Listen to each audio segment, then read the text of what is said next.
गेल्या वेळी राडा, यंदा वाद, नको परंपरेला तडा. मतभेद विरोध असावा, पण ताळतंत्र बाळगण्याची पदाधिकारी सदस्यांची जबाबदारी.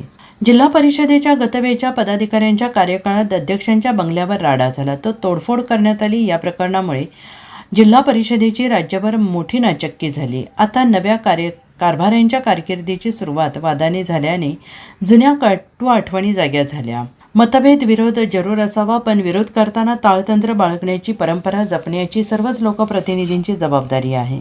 राजकीय मतभेद, आरोप प्रत्यारोप आणि वादविवाद ही लोकशाही व्यवस्थेची अविभाज्य बाजू असली तरी त्यालाही काही मर्यादा असतात. विशेषतः ग्रामीण विकासाची दिशा ठरवणाऱ्या जिल्हा परिषदेसारख्या संस्थेकडून संयम, संवाद आणि सुसंस्कृत राजकारणाची अपेक्षा असते. कारण जिल्हा परिषदेला केवळ प्रशासकीय नव्हे तर समंजस लोकप्रतिनिधी घडवण्याची एक समृद्ध परंपरा आहे. जिल्ह्यातील अनेक बड्या नेत्यांच्या राजकीय कारकिर्दीची सुरुवात जिल्हा परिषदेतून झाली आहे. मात्र गेल्या कार्यकाळात घडलेल्या काही घटनांनी या परंपरेला तडा गेलेला आहे. कामाच्या ठेक्यावरून दोन गटात संघर्ष उफाळला होता.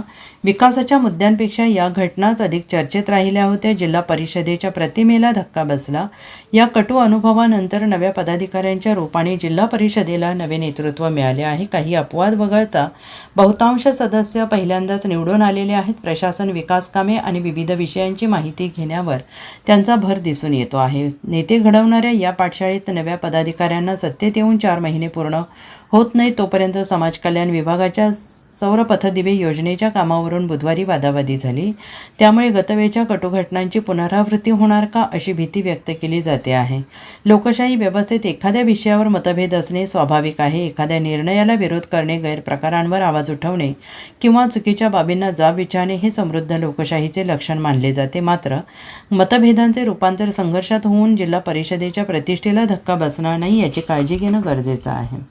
Bureau report, SBN Marathi, Sangli.